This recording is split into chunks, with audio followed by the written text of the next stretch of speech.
एक नॉर्मल आदमी जो देखने में कुछ खास नहीं लगता, एक प्लेन पे चढ़ता है, मिड एयर में एक लूट करता है और फिर बस गायब हो जाता है। ना कोई सबूत, ना कोई क्लोजर, सिर्फ मिस्ट्री। एक ऐसी कहानी जो किसी क्राइम थ्रिलर से कम नहीं, लेकिन जो सच में हुई थी। FBI का ऐसा केस जो आज तक अनसॉल्व्ड है। मैं बात कर रहा हूँ DB कूपर के हाईजैकिंग केस की। चलिए इस कहानी को डिटेल में देखते हैं कि असल में हुआ क्या था। DB Cooper. DB Cooper. DB Cooper? DB Cooper.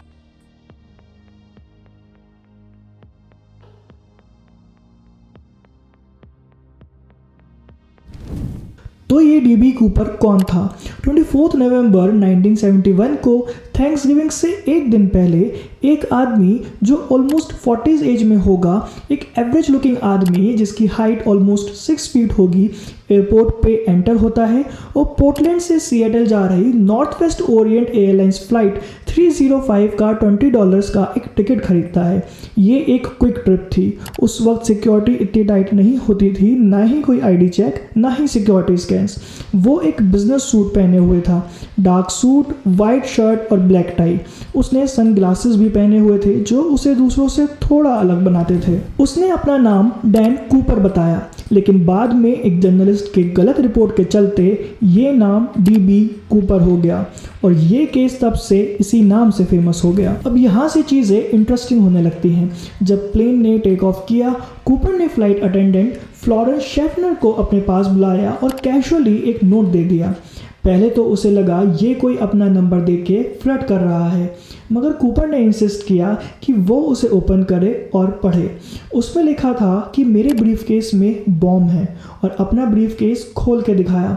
सोचिए उस वक्त उस फ्लाइट अटेंडेंट की क्या हालत हुई होगी जब उसने ब्रीफकेस के अंदर देखा होगा। उसमें काफ़ी वायर थे, रेड स्टिक और बैटरी भी थी। वो देखने में बॉम्ब ही लग रहा था, तो ये कोई मजाक बिल्कुल नहीं था। कूपर ने फ्लाइट अटेंडेंट को पायलट को इन्फॉर्म करने के लिए कहा कि जब प्लेन सिएटल में लैंड करेगा उसे $2 लाख कैश, 4 पैराशूट्स और एक फ्यूल ट्रक चाहिए, और अगर ये डिमांड्स पूरी नहीं हुई तो वो प्लेन उड़ा देगा। सोचिए कितनी टेंशन होगी वहाँ। $2 लाख कैश आज के टाइम में लगभग 12.75 करोड़ के बराबर है, लेकिन कूपर ने 4 पैराशूट्स ही क्यों मांगे? ये कूपर ने अथॉरिटीज़ को कंफ्यूज करने के लिए बोला था ताकि वो ये सोचें कि शायद वो किसी को अपने साथ ले जाएगा और इसलिए वो पैराशूट्स में कोई छेड़छाड़ ना करें। अथॉरिटीज़ के पास अभी डिमांड्स पूरे करने के अलावा कोई और ऑप्शन नहीं था, तो उन्होंने $2 लाख कैश और 4 पैराशूट्स अरेंज किए और जब प्लेन सिएटल में लैंड किया तो कैश और पैराशूट्स प्लेन में डिलीवर किए और कूपर ने पूरी शांति से अपने प्लान को फॉलो किया और 36 पैसेंजर्स को रिलीज कर दिया, बस पैसे और पैराशूट लेके। लेकिन उसने 4 क्रू मेंबर्स को अपने साथ प्लेन में ही रखा, 2 पायलट, एक फ्लाइट इंजीनियर और एक फ्लाइट अटेंडेंट।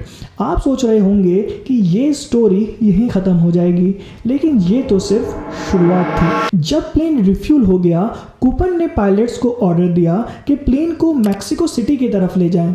उस समय रात का टाइम था और हल्की सी बारिश भी हो रही थी, लेकिन कूपर को एग्जैक्टली पता था कि उसको क्या करना है।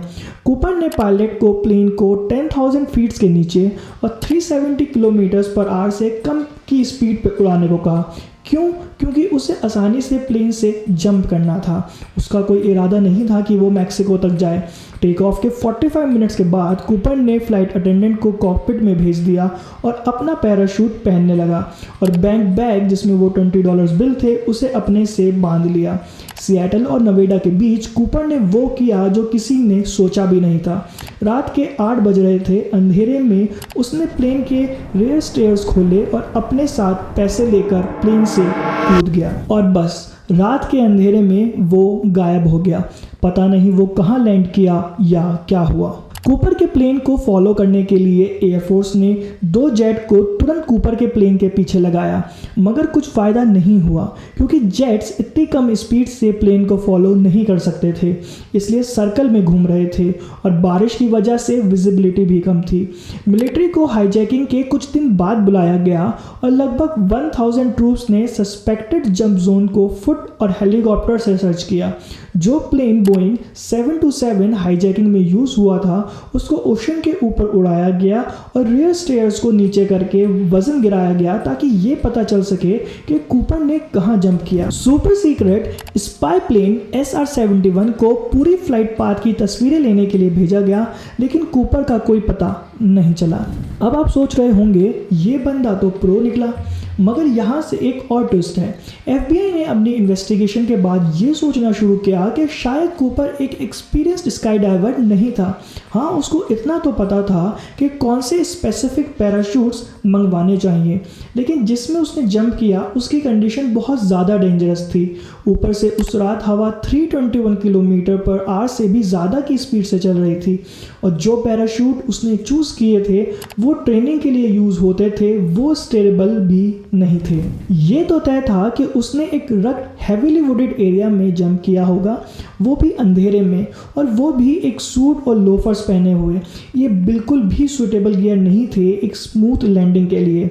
कई लोगों को लगता है कि शायद वो जंप के बाद बचे ही नहीं, लेकिन क्योंकि उनकी बॉडी कभी नहीं मिली तो ये मिस्ट्री और भी गहरी होती गई। FBI ने इस केस को अपनी हिस्ट्री के लॉन्गेस्ट और मोस्ट एग्जॉस्टिव इन्वेस्टिगेशंस में लिस्ट किया, और उन्होंने इस ऑपरेशन का नाम नॉर्थ जैक रखा, जो कि नॉर्थ वेस्ट हाईजैकिंग का शॉर्ट फॉर्म है। शुरू में उन्हें लगा कि कूपर को मिलिट्री एक्सपीरियंस होगा, शायद एक पैराट्रूपर, लेकिन जैसे जैसे इन्वेस्टिगेशंस आगे बढ़ी उनका डाउट बढ़ता गया। इसका एक मेजर रीज़न ये था कि कूपर ने नोटिस नहीं किया था कि उसने जो पैराशूट्स लिए थे वो एक डमी पैराशूट्स थे जो ट्रेनिंग के लिए यूज़ होते थे। अगर कूपर प्रो होता तो ये नज़रअंदाज नहीं करता। FBI ने हज़ारों लोगों से इंटरव्यू किए, कई लीड्स फॉलो की और कई सस्पेक्ट्स को भी कंसिडर किया, लेकिन कोई कॉन्क्रीट सबूत नहीं मिला। उन्होंने प्लेन में छूटी हुई टाई से DNA भी रिकवर किया, लेकिन उसका भी कोई मैच नहीं मिला। इतने सालों में FBI ने काफ़ी सस्पेक्ट्स को इंटेरोगेट किया। FBI का एक प्राइम सस्पेक्ट था रिचर्ड फ्लॉड मैकॉय, क्योंकि उसने कूपर की हाईजैकिंग के कुछ ही महीने बाद एक सिमिलर वे में हाईजैकिंग की थी, लेकिन मैकॉय फ्लाइट अटेंडेंट के डिस्क्रिप्शन से मैच नहीं करता था, इसलिए उसे रूल आउट कर दिया गया। 9 साल बाद 1980 में पोर्टलैंड के नॉर्थ कोलंबिया रिवर पे जब ब्रेन इंग्रैम नाम का एक छोटा बच्चा सैंड में एक फायर पिट खोद रहा था, तब उसे वहाँ कैश के 3 बंडल मिले, जिनका टोटल अमाउंट था $5,800।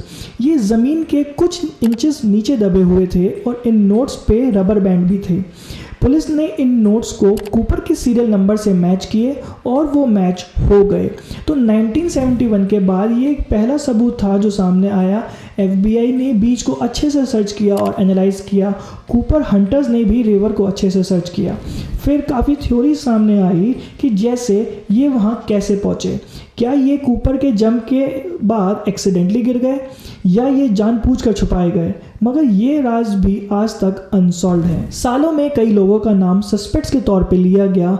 उनमें से एक फेमस नाम था रॉबर्ट रॉक्स्ट्रो, जो एक वियतनाम वॉर वेटेरियन थे और उन्हें एक्सप्लोजिव और फ्लाइंग का भी एक्सपीरियंस था। कुछ लोगों का मानना था कि वो DB कूपर के लिए परफेक्ट मैच थे। एक और सस्पेक्ट थे केनेथ क्रिस्टेंसन, जो नॉर्थ वेस्ट ओरिएंट एयरलाइंस के लिए काम किया करते थे। उनका अपना भाई मानता था कि केनेथ ही कूपर थे, लेकिन इसका कोई भी स्ट्रॉन्ग सबूत नहीं मिला। एक थ्योरी ये भी है कि DB कूपर एक वुमेन थी, बारबरा डेटन, जो एक ट्रांसजेंडर वुमेन और पायलट थी। उन्होंने ये क्लेम किया था कि उन्होंने ये heist as a way to get back at the airline industry किया था, लेकिन फिर से कोई सॉलिड प्रूफ नहीं मिला। सच ये है कि हम आज तक नहीं जानते कि DB कूपर असल में कौन थे। सालों से लोगों ने कई थ्योरीज बनाई। कुछ कहते हैं कि कूपर जंप के बाद बचे ही नहीं और उनकी बॉडी वहाँ किसी जंगल में डिकम्पोज हो गई। दूसरे मानते हैं कि उन्होंने जंप के बाद सेफ लैंडिंग की और फिर एक नई आइडेंटिटी के साथ अपनी ज़िंदगी गुजारी। कुछ स्पेकुलेशन ये भी हैं कि वो एक रॉग इनसाइडर थे, क्योंकि वो एयरलाइन के ऑपरेशन को इतने अच्छे से जानते थे और इसी वजह से वो एक ऐसा हाइस्ट कर सके। लेकिन कोई सॉलिड एविडेंस नहीं है जो इन थ्योरीज को सपोर्ट कर सके। रिसेंटली आफ्टर 52 ईयर्स एक नई थ्योरी सामने आई है और ये थ्योरी है एरिक यूलिस की। एरिक यूलिस ने अपनी ज़िंदगी इस मिस्ट्री को सॉल्व करने के लिए ही डेडिकेट कर दी। एरिक को लगता है कि कूपर की छूटी हुई टाई में ही उनका असली राज छुपा है। उस टाई पे 1 लाख पार्टिकल छूटे हुए हैं जो शायद उनकी आइडेंटिटी रिवील कर सकते हैं। एरिक ने FBI से ये टाई का एक्सेस मांगने की भी कोशिश की और जब FBI ने कॉपरेशन नहीं किया तो उन्होंने गवर्नमेंट के अगेंस्ट लॉ सूट फाइल कर दिया।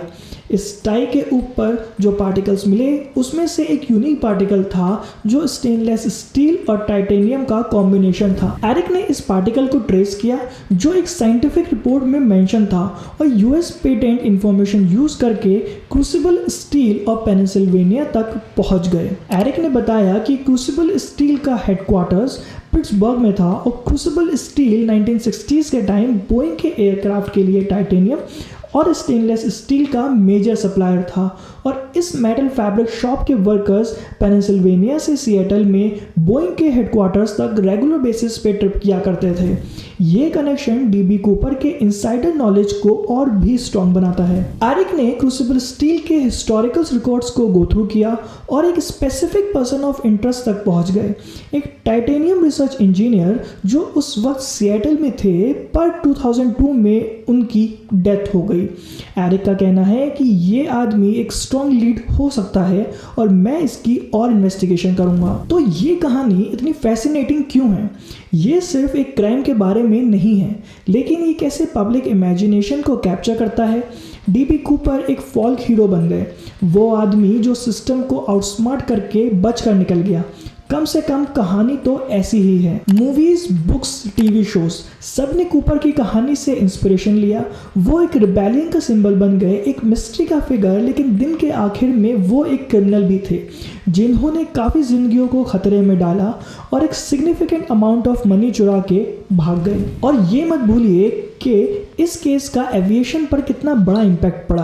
कूपर हाईजैकिंग के बाद FAA ने कूपर वेन इंट्रोड्यूस किया, एक मैकेनिकल डिवाइस जो बोइंग 727 के रियर स्टेयर्स को फ्लाइट के दौरान नीचे गिराने से रोकता है ताकि कोई कूपर का स्टंट कॉपी ना कर सके। प्लस इस इंसिडेंट से एयरपोर्ट सिक्योरिटी टाइट हो गई, जिसे आज के स्ट्रिक्ट प्रोसीजर्स का बेस बना। लेकिन एविएशन के वर्ल्ड के बियॉन्ड डीबी कूपर एक लेजेंड की तरह ग्रो होते गए। हर कुछ सालों में एक नया सस्पेक्ट सामने आता है, एक नई थ्योरी बनती है और मिस्ट्री फिर से स्पॉटलाइट में आ जाती है। फिर भी डिस्पाइट ऑल द एफर्ट्स आज तक कोई इस केस को डेफिनेटली सॉल्व नहीं कर पाया। तो आपको क्या लगता है, क्या डीबी कूपर ने वो जंप सरवाइव किया होगा या फिर उनका एंड पैसिफिक नॉर्थवेस्ट के डेंस फॉरेस्ट में ही हो गया? और अगर उन्होंने सरवाइव किया तो वो अब कहाँ हैं? क्या वो कहीं शांति से अपनी ज़िंदगी गुजार रहे हैं और हम सब पे हंस रहे हैं कि जो आज तक ये समझने की कोशिश कर रहे हैं कि ये सब कैसे हुआ? ये उन स्टोरीज में से एक है जो रात भर आपको सोचने पे मजबूर करती है और शायद इसी वजह से ये इतनी फैसिनेटिंग भी है।